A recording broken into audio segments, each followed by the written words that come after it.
हमारे साथ इस वक्त जुड़ चुकी हैं। अब युवाओं की बात हो रही है तो शुरुआत लेज़ली आप ही से बनती है। अकेले हैं तो क्या गम है, क्या सोच है ये युवाओं की? Yes ma'am, thank you so much for inviting me. Ma'am, ये सही है कि आजकल हम बहुत बिजी हैं, हम ट्रैवल कर रहे हैं, सेल्फ इम्प्रूवमेंट के चक्कर में बहुत लगे पड़े हैं। सेल्फ लव चाहिए, मम्मी पापा का ख्याल रखो, स्पिरिचुअलिटी बनी रहे एंड बस माइंड फ्रेश रहे। We don't want any tension. So हम ना रिलेशनशिप के चक्कर में नहीं, नहीं जाते आपको क्योंकि ऐसा क्यों लगता है रिलेशनशिप टेंशन है? आपको ऐसा क्यों लगता है? आपके पेरेंट्स देखिए, मदर फादर दोनों एक दूसरे, अगर दोनों साथ में नहीं हो तो परिवार चल ही नहीं सकता। लेकिन ये जनरेशन कह रही है कि हम सिंगल हैं और हम अकेले जिंदगी जी लेंगे। क्या इसके पीछे की सोच है? मैम, पहले एक रोड मैप था कि स्कूल जाओ, फिर कॉलेज जाओ, फिर उसके बाद शादी करो, बच्चों का ख्याल रखो। अभी ये सब रिस्पॉन्सिबिलिटी और नहीं अच्छा लगता है कि अपने करियर पे ध्यान दो, इम्प्रूव करो और नाम कमाओ और पैसे कमाओ, मम्मी पापा का ख्याल रखो, परिवार का ख्याल रखो एंड खुद अच्छे दिखो, अपना मेंटल हेल्थ ठीक रखो एंड सोशल मीडिया के लिए कंटेंट बनाओ। टाइम नहीं है कुछ करने के लिए, बिकॉज आई मीन रिलेशनशिप्स के लिए, बिकॉज रिलेशनशिप्स क्या है ना, 2 दिन के बाद उसमें ना खटास आ जाती है, थोड़ी बहुत फाइट्स हो जाती है, बहुत टॉक्सिक हो जाते हैं रिलेशनशिप्स एंड ना वो उससे ना जब लेट्स से कि अगर ब्रेकअप भी होता है ना, उसके चक्कर में ना 6-7 महीने हम इमोशनली ड्रेन्ड हो जाते हैं। तो आजकल ना हमें एक अवेयरनेस आ गई कि भाई हमें नहीं चाहिए इमोशनल ड्रेनेज। हम अभी खुश है, लाइक बस फ्रेंड्स है आसपास जो हमें समझते हैं। आज के फ्रेंड्स बहुत अंडरस्टैंडिंग है, मॉम डैड भी बहुत अंडरस्टैंडिंग है, रिलेटिव्स भी बहुत अंडरस्टैंडिंग है। तो हम पे कोई प्रेशर नहीं है और शादी का। और अगर शादी करना है तो तभी देखा जाएगा आगे जाके। There lot of people we can adopt या आईवीएफ, सरोगेसी। तो ऐसे ना आजकल लग रहा है कि सिंगल भी हम बच्चे संभाल सकते हैं। थोड़ा लाइफ बदल गया है, पेरेंट्स भी बहुत अंडरस्टैंडिंग हो गए। बेसिकली तो क्या है कि जो मैं मोटा मोटा समझ पाई हूँ वो ये है कि जिंदगी का फलसफा बदल गया है। आप जिम्मेदारियां नहीं चाहते हैं, फाइनेंशियली आप चाहते हैं कि इंडिपेंडेंट हो। फिर उसके बाद अगर फैमिली रिस्पॉन्सिबिलिटी लेनी है तो क्यों ना पेरेंट्स की ले ली जाए, अपने माता पिता की ले ली जाए।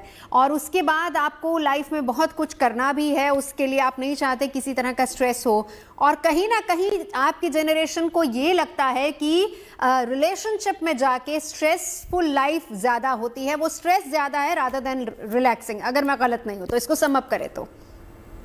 I totally agree ma'am, totally agree. चलिए हमारे साथ डॉक्टर अंशुमन जुड़ चुके। डॉक्टर साहब, अकेले हैं तो क्या गम है, कभी सोचा था कि जनरेशन ये भी कहेगी कि हमें जरूरत ही नहीं है पार्टनर की?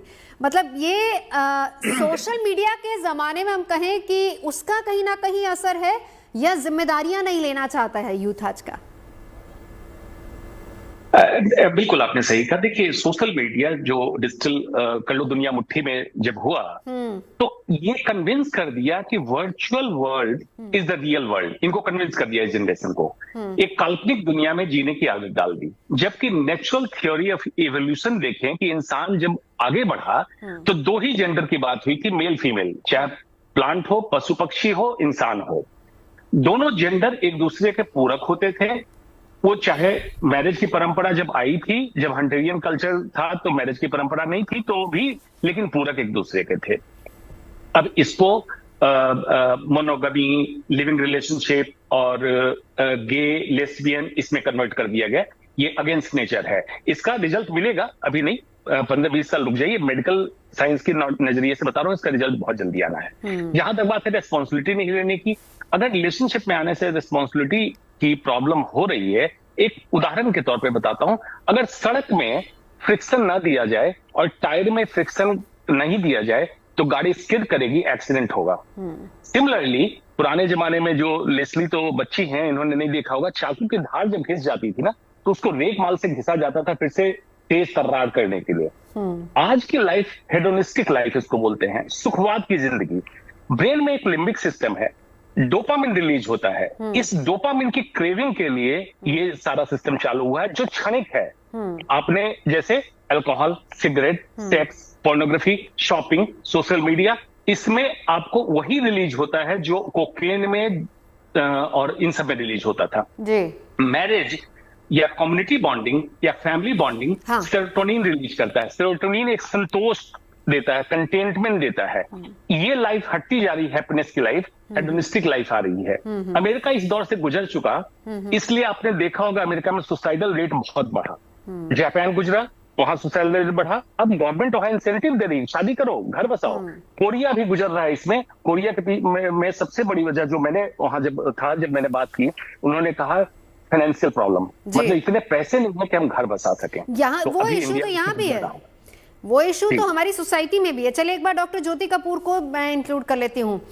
डॉक्टर साहब, आप एक साइकेट्रिस्ट भी हैं, क्या मनस्थिति है अगर आपने ये पूरी खबर भी देखी, आपने लेज़ली की बात भी सुनी, क्या समझ में आता है, किस तरह, एकदम प्रैक्टिकल बात आपने की, इसका जवाब तीनों एक्सपर्ट से मैं लेना चाहूंगी। लेज़ली अपनी बात पूरी कर लीजिए पहले आप। मैम एक्चुअली क्या है, जो क्रिएटिव फील्ड में है लड़के, स्पेशली जो एक्टर्स हैं, और उनका जॉब स्टेबल नहीं होता है, आज काम मिल गया फिर और 2-3 महीने के बाद मिलेगा, तो वो ना इतना श्योर नहीं है कि उनकी पार्टनर को वो संभाल सकते हैं, और अगर संभालेंगे तो शी शुड ऑल्सो अर्न। तो बॉयज थोड़ा इसीलिए देख रेख के चलते हैं, और अगर भी कर लेते तो उसके बाद कोई जॉब्स करना। तो ठीक है, एक बार डॉक्टर अंशुमन, भाई सरकारी नौकरी है तो शादी मंजूर है, लेकिन सरकारी नौकरी नहीं है तो कोई टेंशन हमको नहीं चाहिए, लड़का हो या लड़की हो, दोनों ये सोचते हैं।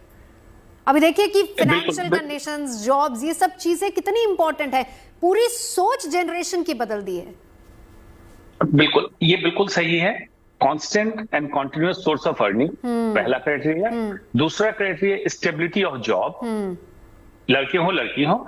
और तीसरा जो क्राइटेरिया है नॉन ट्रांसफरेबल, ये भी है। जैसे फॉर एग्जांपल जो ट्रांसफरेबल जॉब है, ये लोग प्रेफर नहीं करते हैं कि मैं स्टेबल जॉब वाले से, चाहे लड़की हो चाहे लड़का, उससे शादी करें। रीजन ये है कि फिर साथ नहीं रहेंगे। हाँ। ये पूरी प्लानिंग इनकी लिस्ट में पहले रहती है। एक तरह से अच्छी चीज भी है, क्योंकि पहले इसी बात पे डिस्प्यूट होता था।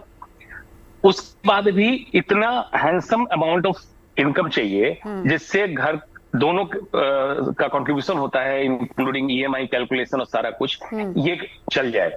ये पूरा कैलकुलेशन करके अब मैरिज की प्लानिंग हो रही है। हाँ। जिसमें लड़के लड़की दोनों, इरेस्पेक्टिव मैटर कह सकते हैं, जेंडर, इससे कोई फर्क नहीं पड़ता, दोनों इसमें। और डॉक्टर साहब, आपकी नजर में, मैं एक पर्सनल राय अगर आपकी लेना चाहूँ, आपकी नजर में ये सही है या गलत है? आपको क्या लगता है? बहुत समझदार है, मतलब सोच समझ के स्टेप्स उठा रहे लोग।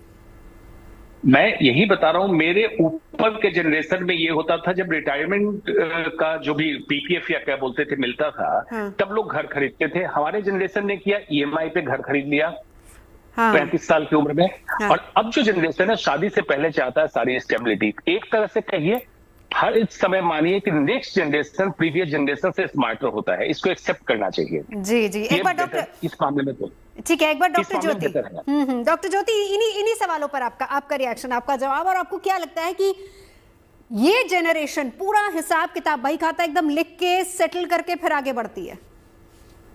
हाँ, वो हाई स्टैंडर्ड्स होगी, मगर वैसे हाई स्टैंडर्ड्स मिलते नहीं है। उनको भी वही चाहिए कि ये लड़की भी वैसे बने, तो ये ऐसे होके हम पीछे। डॉक्टर अंशुमन, अब कहाँ जा रही है सोसाइटी? आज से 10 साल बाद कहाँ देखेंगे हम अपनी सोसाइटी को? जी, लेस्ली ने बिल्कुल सही कहा। देखिए, expectation step by step ladder pattern में बढ़ता जा रहा है, और इसके पीछे की वजह है वर्चुअल वर्ल्ड जो सोशल मीडिया पे दिख रहा है, एक्चुअली सच नहीं है। जिनका भी नाम ले रहे हैं सेलिब्रिटी का, वो घर में कैसे रहते हैं किसी को नहीं मालूम होगा, लेकिन मीडिया में कैसे दिखते हैं ये मालूम है। लेकिन क्या nature, human physiology, human body या हमारा सिस्टम ये अलाउ करता है नेचुरली? Answer is no. हमें कहीं ना कहीं इसको एक कॉम्प्रोमाइजिंग या बैलेंसिंग सिचुएशन में लाना पड़ेगा, जिसमें दोनों का तालमेल जरूरी है। फ्रीडम भी चाहिए, जो पहले के एंशिएंट टाइम में था कि महिलाओं का रोल अलग है, पुरुषों का रोल अलग, इसको खत्म करके और बैलेंस आउट करके कहीं एक सिचुएशन पे लाना पड़ेगा। We can't challenge the natural law. लेकिन वही बात है ना, बिल्कुल। लेकिन डॉक्टर ज्योति, देखिए डॉक्टर अंशुमन बात तो सही कह रहे हैं, पर अब देखिए कि जहां एक तरफ हम कह सकते हैं कि रिलेशनशिप प्रेशर है, रिलेशनशिप स्ट्रेस है, वहीं दूसरी तरफ स्ट्रेस और प्रेशर इस बात का भी है कि हमें फाइनेंशियली इंडिपेंडेंट होना है। दूसरी तरफ रिस्पॉन्सिबिलिटीज नहीं ले सकते हैं क्योंकि गुंजाइश ही नहीं है, आपके पास कोई गुंजाइश है ही नहीं है। क्यों? क्योंकि आप करियर ओरिएंटेड भी हैं, आप एम्बिशियस भी हैं, सारी चीजें पूरी करनी है। तो ये एक तरीके से कहीं ना कहीं और कंपेनियनशिप की नीड हर इंसान को होती है। Definitely choosing the right partner important है, बट अगर आप इन्वेस्ट करें रिलेशनशिप में तो उसे रिलेशनशिप को हिस्सा बनाएं। अगर हिस्सा बनाएंगे तो आई थिंक लाइफ आसान होगी। बिल्कुल।